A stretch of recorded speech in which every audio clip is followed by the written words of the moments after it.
أعوذ بالله من الشيطان الرجيم.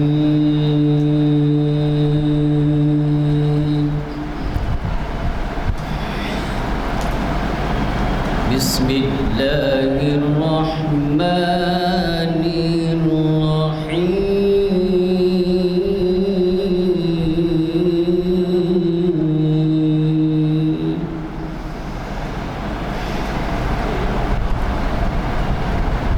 إنا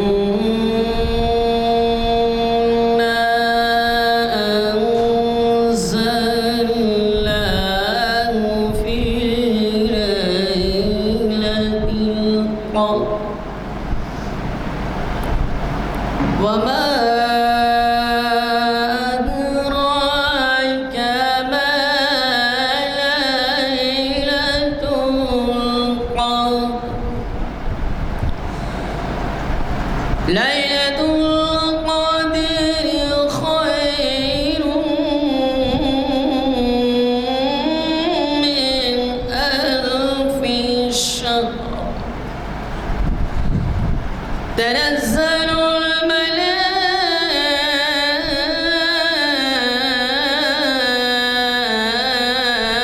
الملائكة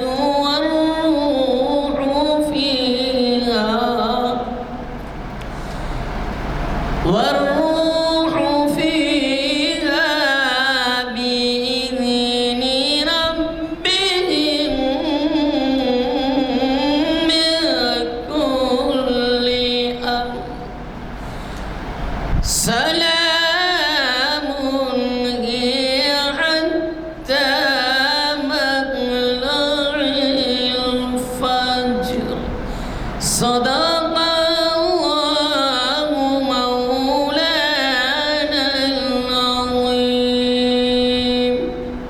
ورحمۃ اللہ وبرکاتہ.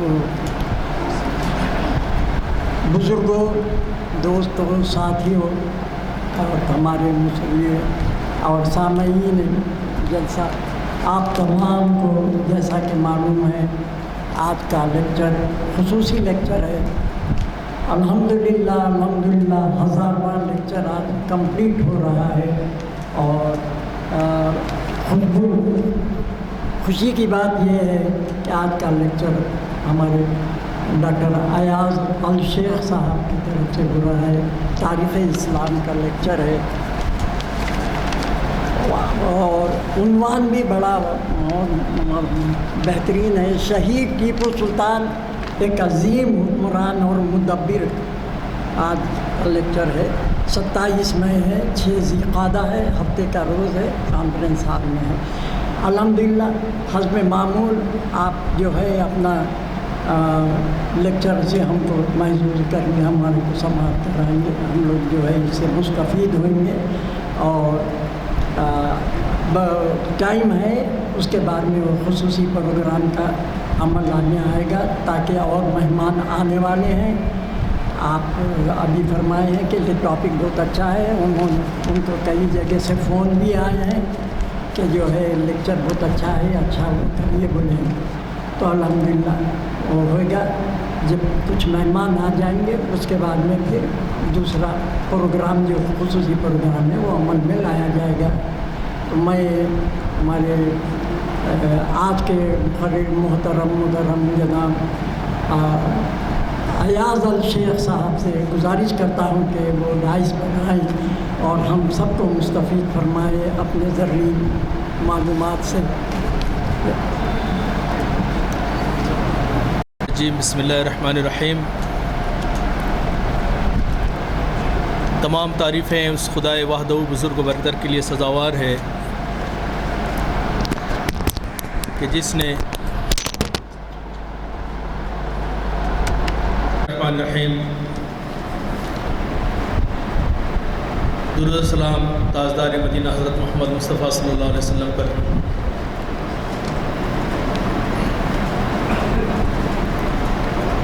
تمام تعریفیں اللہ بزرگ و برتر کے لیے سزاوار ہیں جس نے زندگی اور موت کو پیدا کیا تاکہ دیکھے کہ ہمیں بہتر عمل کرنے والے کون ہیں. محافل عالیہ کے روح رواں اور ہمارے قائد ایڈوکیٹ غلام یزدانی صاحب، 6 مہینے بعد آپ کو دیکھ کر میری آنکھیں تازہ ہو گئیں۔ شمس الدین صاحب، فیاض صاحب، انعام صاحب، معتمد صاحب، عظمت صاحب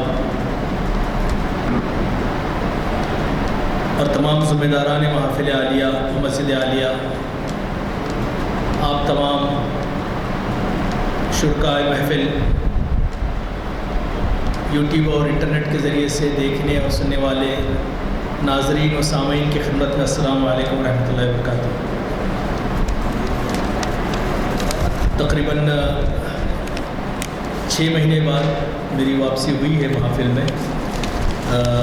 میں سعودی عرب کے تاریخی سفر پہ تھا، تاریخی مقامات کی زیارت کے لیے گیا تھا اور تقریباً 3 مہینے وہاں میں نے بتائے۔ پچھلی محفل اقبالیات میں نے کہا تھا یہ، اور وہاں پہ بہت ساری تاریخی مقامات کو دیکھنے، ریکارڈ کرنے اور لکھنے کا اللہ تعالیٰ نے موقع دیا۔ تقریباً 8000 کلومیٹر سعودی عرب میں گھومتا رہا ہوں۔ یزدانی صاحب کی خواہش تھی کہ میں مفصل وہاں کی آنے کے بعد وہاں کی تفصیلات آپ کے سامنے پیش کروں۔ انشاءاللہ کسی وقت اللہ نے موقع دیا تو کریں گے۔ آج جو میرا عنوان ہے ٹیپو سلطان ایک عظیم حکمران اور مدبر، دراصل جس وقت شبیر صاحب نے یہ عنوان لیا تھا مجھے اندازہ نہیں تھا کہ آج 1000ویں محفل ہے۔ یہ اتفاق ہے کہ میں اس کا حصہ بنا۔ ٹیپو سلطان ایک ایسا نام ہے ان چند ناموں میں سے جو ہر مسلمان کے دل میں بستا ہے۔ بر صغیر کا ہر مسلمان اس کے دل میں ٹیپو سلطان کا۔ جب ہم برس روزگار کے سلسلے میں خلیج میں تھے تو جب میں ان سے اپنے آبائی وطن گلبرگہ کے بارے میں کہتا تو عام طور پہ لوگ پہچانتے نہیں تھے۔ میں کہتا ان سے کہ ٹیپو سلطان کا نام سنا ہے آپ نے؟ ہاں سنا ہے، بس انہی کی سرزمین سے تعلق ہے۔ تو ٹیپو سلطان ایک عظیم حکمران گزرا ہے، اور آج کے اس دور میں جہاں ہمارے بادشاہوں کی اور بڑی شخصیات کی کردار کشی کی کوشش کی جا رہی ہے، ٹیپو سلطان کا نام بھی اس میں سر فہرست ہے، اورنگزیب رحمۃ اللہ علیہ کے ساتھ۔ ٹیپو سلطان شہید رحمۃ اللہ علیہ کو صرف ایک حکمران کہنا شاید وہ بات نہیں ہے، بلکہ آپ ایک عظیم حکمران تھے۔ میں ساری تفصیلات میں نہیں جاؤں گا، انعام صاحب نے مجھے بتا دیا ہے کہ پروگرام جو ہے اس کے بعد تہنیت کا اورا سلسلہ ہے، اور تاریخ اسلام کی نشستوں کو مخاطب کرنے والے مقرر فاضل مقرر حضرات بھی تھوڑی بہت گفتگو کریں گے۔ تو میں کوشش کروں گا کہ ایک بڑا موضوع ہے، میں شکر گزار بھی ہوں کہ اس موضوع پہ تیاری کرتے کرتے اس موضوع پہ کتابچہ تیار ہو گیا الحمدللہ، جو 40-50 صفحات کا ہے، اور انشاءاللہ اللہ تعالی نے موقع دیا سو شائع کریں گے۔ ٹیپو سلطان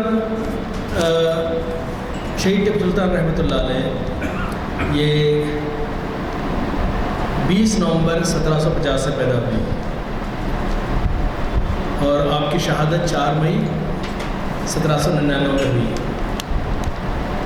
آپ شیر میسور حیدر علی کے بڑے فرزند تھے۔ آپ کے والد حیدر علی کی ہم جانتے ہیں تاریخ، اور اچھی طرح میں واقف ہے کہ یہ مجاہدین آزادی اگر حیدر علی اور ٹیپو سلطان کو موقع ملتا اور مفادات حاصلہ اپنا ذاتی مفاد دیکھنے کی بجائے اگر ان کا ساتھ دیتے تو آج ہندوستان کا نقشہ اور تاریخ کچھ اور ہوتی۔ ایک الگ بات ہے جس پہ جتنا افسوس کریں ہم کم ہیں۔ ٹیپو سلطان کے والد حیدر علی انگریزوں سے مسلسل جہاد کرتے رہے، جو 1767 سے لے کر 1770 عیسوی تک یہ جنگیں جاری رہیں۔ اور ہمارے یہاں کیا ہوتا ہے،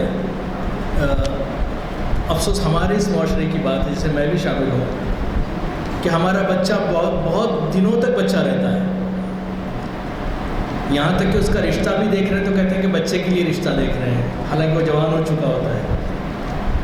اور ایک ٹین ایج کا تصور ہمارے پاس ہے کہ ٹین ایجر ہے، ابھی ہی is still a teenager, ابھی وہ پختہ نہیں ہے، جبکہ اسلامی تاریخ کا ہم مطالعہ کریں تو جتنی بڑی فتوحات ہیں ساری ٹین ایجرز نے کی تھی۔ آپ چاہے طارق بن زیاد کو دیکھ لیں، محمد بن قاسم کو دیکھ لیں، تو ٹیپو سلطان کے والد نے انہیں کبھی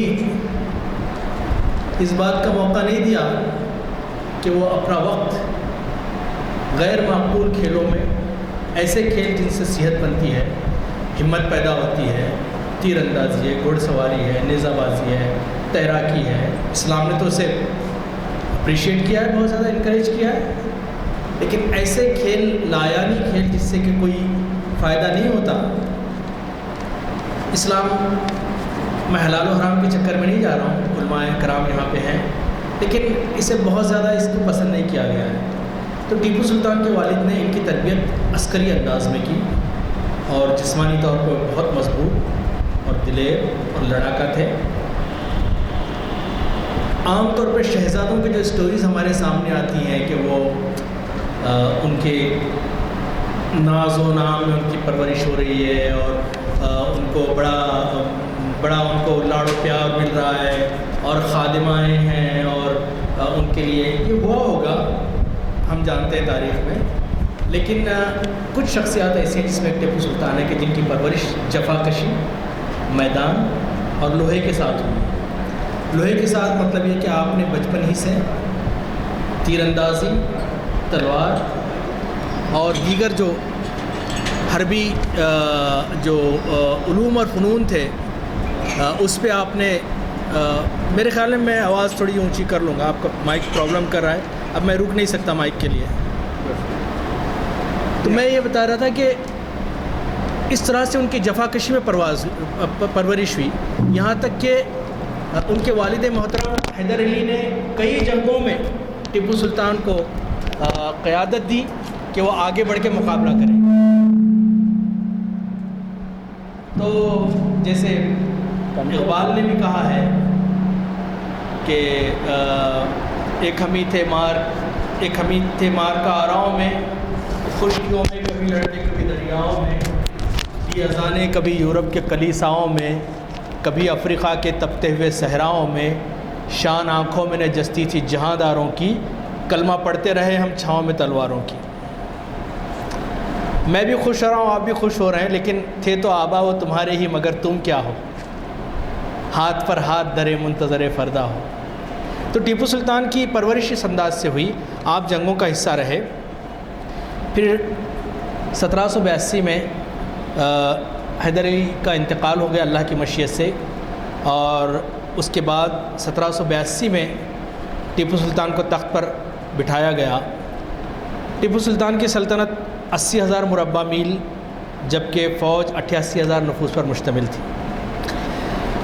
ڈاکٹر محمد سہیل کا ایک بہت اچھا آرٹیکل آیا ہے معارف میں جو کراچی سے شائع ہوتا ہے، اور اس میں بڑی تحقیقی انداز سے انہوں نے ٹیپو سلطان کی سلطنت کے بارے میں، دراصل میں بہت زیادہ یہی پتہ ہے کہ ٹیپو سلطان نے انگریزوں سے لڑائی لڑی اور شہید ہوئی، لیکن ٹیپو سلطان ایک ایسی ریاست جسے ریاست خداداد کہا جاتا تھا، محمود خان صاحب کا بہت اچھی کتاب بھی ہے سلطنت خداداد۔ تو ٹیپو سلطان کو وراثت میں حیدر علی سے جنگیں ملی، اور ایک ایسا ملک ملا کہ جس سے بہت کچھ کرنا باقی تھا۔ ٹیپو سلطان نے اپنی تخت نشینی کے بعد ایک فرمان جاری کیا، اور اس میں بلا تفریق مذہب و ملت سارے باشندوں کے لیے قوانین مرتب کیے۔ مجھے حیرت اس بات کی ہے کہ ٹیپو سلطان کے اس جو اس کا سلطنتی نظم و نسق ہے اس سے بہت زیادہ کام نہیں ہوا ہے، اگر کچھ کام ہوا بھی ہے تو انگریزی میں ہوا ہے، لیکن اردو میں بہت زیادہ کام نہیں ہوا اس پہ، بلکہ یہ تو ایک بڑا موضوع ہے PhD کا بھی اور ایک دن کے مکمل سیمینار کا بھی، کہ ٹیپو سلطان نے کیسی اصطلاحات اس دور میں رائج کی تھی۔ ٹیپو سلطان رحمۃ اللہ علیہ نے اس دور میں جو اپنے حکومت کے ڈپارٹمنٹس بنائے تھے، آج کی اس گورنمنٹ میں آج 200 سال بعد ہم ٹیپو سلطان کا ذکر کر رہے ہیں، 200 سال سے زیادہ زائد ہو گئے ہیں۔ اس 200 سال پہلے ٹیپو سلطان رحمۃ اللہ علیہ نے جو ڈپارٹمنٹس بنائے، انہی کی نقل آج کی حکومتیں بھی کرتی ہیں۔ اب مثلاً یہ کہ ٹیپو سلطان نے، گو کہ وہ بادشاہ تھے لیکن اپنے آپ کو وہ کہتے تھے کہ میں امین ہوں، خادم ہوں، اور انہوں نے ایک پبلک ریپریزنٹیشن کا ایک فورم بنایا تھا، ایک پارلیمنٹ بنائی تھی ٹیپو سلطان رحمۃ اللہ علیہ نے، اور اس کا فارسی نام تھا مجلس غم نباشد، اور اس میں وہ اپنی رعایا کی نمائندگی مختلف طبقوں کی، مختلف مکاتب فکر کی اور مختلف مذہبوں کی، مختلف علاقوں کی کیا کرتے تھے، اور اپنے کسی بھی فرمان کو وہ اس پارلیمنٹ سے پاس کرواتے تھے،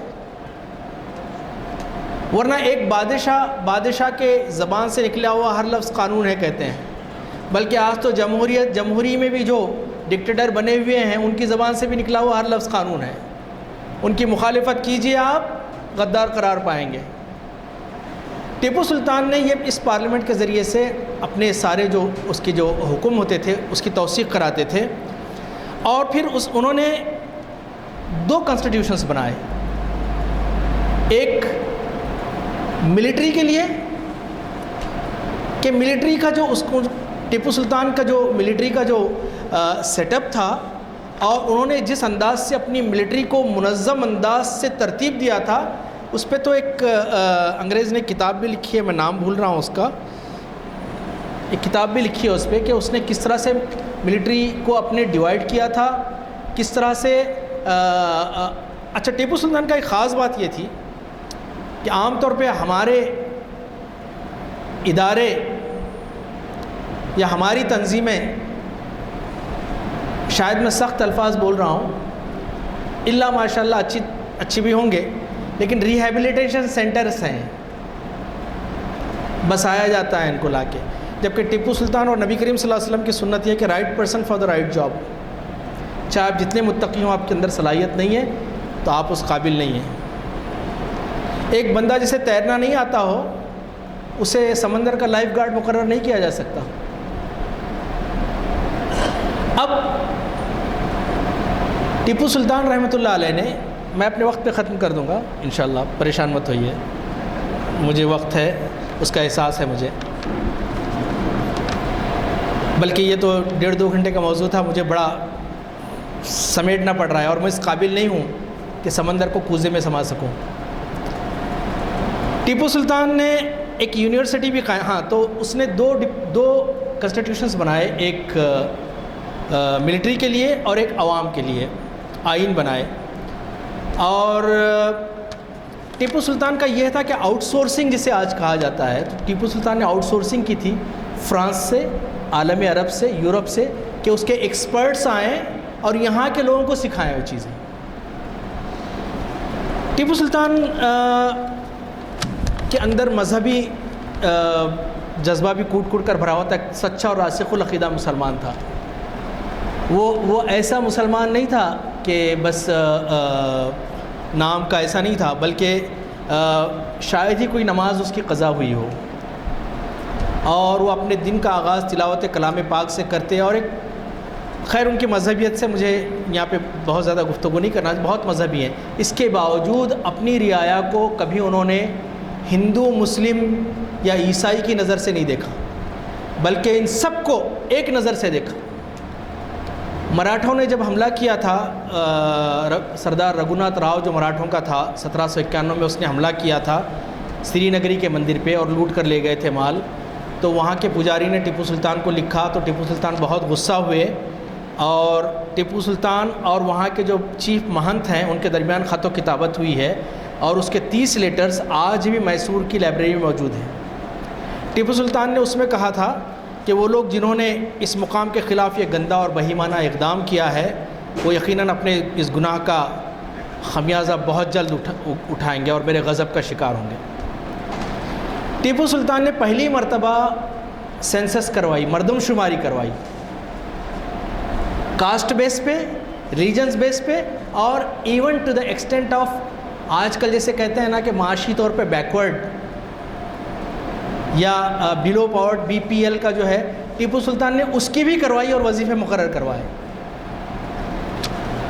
اور ٹیپو سلطان کے اندر اللہ تعالیٰ نے ایک سائنٹسٹ کو بھی رکھا تھا، اور وہ سائنٹسٹ اس بات کو وہ یہ کرتے تھے کہ نئی نئی ایجادات، نئی نئی اختراعات، میسور اور اس کے اطراف میں بہت سارے کارخانے تھے جس میں ٹیپو سلطان نئے چیزیں ایجاد کرواتے تھے۔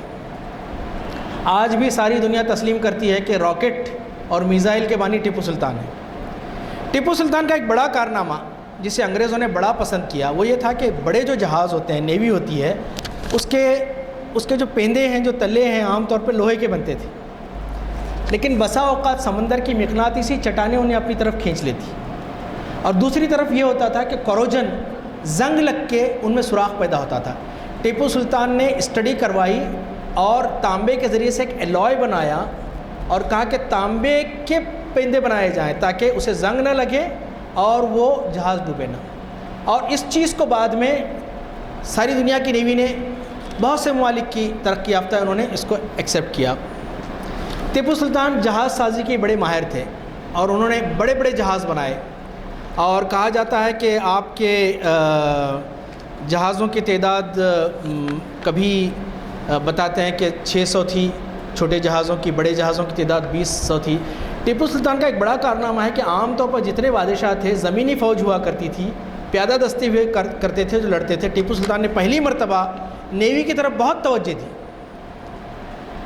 اور نیوی کا ایک منظم ادارہ انہوں نے قائم کیا، اور اس میں بھی بڑے انہوں نے عہدے بنائے۔ اب ٹیپو سلطان کا ایک اور کام انٹرنل سیکیورٹی تھا۔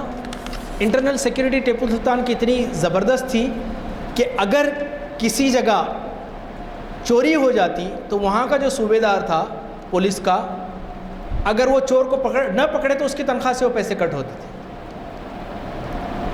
عدالتی نظام ٹیپو کا یہ تھا کہ بغیر خرچ کے وہ آئے اور اپنا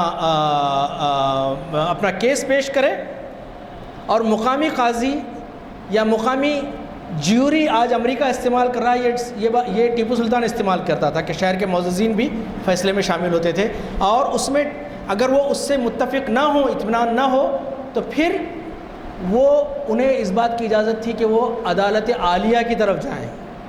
آپ اندازہ کیجئے کہ آج 200-250 سال پہلے جو محکمے ہم دیکھ رہے ہیں وہ سارے محکمے ٹیپو سلطان کے پاس تھے۔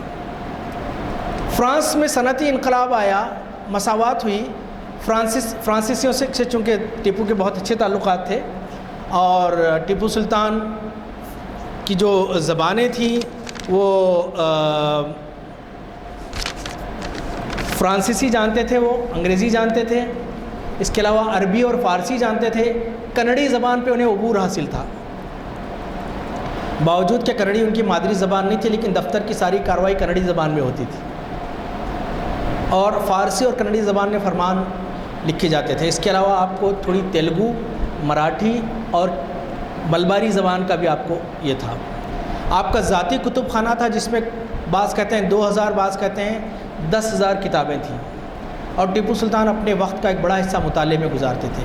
وہ یورپ سے کتابیں منگواتے تھے اور اس کا ترجمہ کرواتے، چونکہ فرانسیسی انہیں بہت اچھی آتی تھی، فرانس سے ان کی بڑی دلچسپی تھی، بڑے گہرے تعلقات تھے، اور فرانس سے ٹیکنیکل نو ہاؤ انہوں نے استعمال کیا بہت ساری چیزوں کے لیے۔ اور فرانس اس بات کا اعتراف کرتے ہیں کہ ہم نے بہت ساری چیزیں ٹیپو سلطان سے سیکھی۔ آپ اندازہ لگائیے کہ کتنا بڑا حکمران، اور برسر تذکرہ میں یہ بھی کہتا چلوں کہ ٹیپو سلطان نے اردو اخبار جاری کروایا تھا۔ ٹیپو سلطان نے اردو اخبار جاری کروایا تھا جو 5 سال چلا، اور وہ اخبار میں حکومت کی خبریں، ملٹری کی خبریں اور عوام کی رائے تینوں شامل ہوا کرتی تھی۔ اور ٹیپو سلطان کی شہادت تک 5 سال تک یہ بلا ناغہ شائع ہوتا رہا۔ اب ٹیپو سلطان نے صنعت و حرفت میں بڑا عظیم کارنامہ ہے۔ ریشم کی صنعت اس نے بڑا فروغ دیا۔ اس نے یورپ سے نو ہاؤ لیا، فرانس سے لیا، یورپ سے لیا، اور یہاں کے باشندوں کو بتایا کہ آپ کے اچھا آج بڑا چرچا ہوتا ہے کہ ہم ایگریکلچر فارمنگ کر رہے ہیں۔ سب سے پہلے جو فارمنگ کی جو ٹیکنیک ہے کہ کم زمین میں زیادہ اگاؤ، زیادہ پیداوار حاصل کرو، یہ ٹیپو سلطان کا فارمولہ ہے۔ فرانس کا جب سفیر وہاں آیا، اس نے دیکھا کہ 1 انچ بھی زرخِ زمین خالی نہیں ہے، اور ٹیپو سلطان نے ایک اور کام کیا۔ زمیندارانہ نظام نہیں ہے کہ کسی کے 1000 ایکڑ 2000 ایکڑ۔ ٹیپو سلطان نے رحمۃ اللہ علیہ نے کہا کہ جو زمین پہ ہل چلائے گا زمین اس کی ہے۔ اب لینڈ ریفارم ہوئے ہیں ہمارے پاس، ایڈوکیٹ صاحب جانتے ہیں، لینڈ ریفارم اب ہوئے ہیں، اور اب بھی بے نامی زمینیں کتنے لوگوں کی ہیں، لیکن ٹیپو سلطان نے کہا کہ جو زمین پہ محنت کرے گا زمین اس کی۔ اور کوئی بھی مزارع یا کاشتکار اپنی فریاد لے کر ٹیپو سلطان کے پاس آتا، کہتا کہ مجھے زمین کی ضرورت ہے، تو اسے زمین الاٹ کر دی جاتی۔ اب انگریزوں کو ٹیپو سلطان سے خاص دشمنی یہ تھی کہ ان کا مقابلہ کسی عیاش یا رات دن ناچ گانے اور ڈھول کی تھاپ پہ محظوظ ہونے والے، جام پہ جام لنڈانے والے، خلوت اور جلوت والے نہیں تھے، بلکہ ان کا مقابلہ ایک چالاک ترین اور بہترین دشمن سے تھا، اور انگریزوں کو یہ بڑی فکر کھائی جا رہی تھی۔ انہیں پتہ تھا کہ ٹیپو سلطان نے جب میزائلز کا استعمال کیا، راکٹس کا استعمال کیا، تو وہ بڑے حیران ہو گئے اور پریشان ہو گئے کہ یہ ہمارا مقابلہ کس آدمی سے ہے۔ بلکہ جب آخری جنگ ہوئی تو ان انگریزوں کا ارادہ تھا کہ اس بار ہار گئے تو ہم ہندوستان چھوڑ دیں گے، لیکن افسوس اس بات کا ہے کہ ہماری شکست کی اصل وجہ یا تو نادان دوست ہوتے ہیں یا منافقین ہوتے ہیں، ورنہ کسی قوم میں اتنا دم نہیں ہے کہ کلمہ کو قوم کو ہرا سکے۔ یہ ہمارے ہوتے ہیں جو اندر سے مغبری کرتے ہیں، اپنے چند لالچ کے لیے، عہدوں کے لیے، پیسوں کے لیے آپ بڑا وہ اپنے آپ کو بیچ دیتے ہیں۔ قومیں فروختاً، بچے ارزاں فروختاً چھوٹی چھوٹی چیزوں کے لیے فروخت کر دیتے ہیں، اور بعد میں انگریز کہتے ہیں کہ تو نے اس سے غداری کی، ہم سے کیا وفاداری کرے گا۔ انگریز بھی انہیں مار ڈالتے ہیں، نہ خدا ہی ملا نہ وصال صنم۔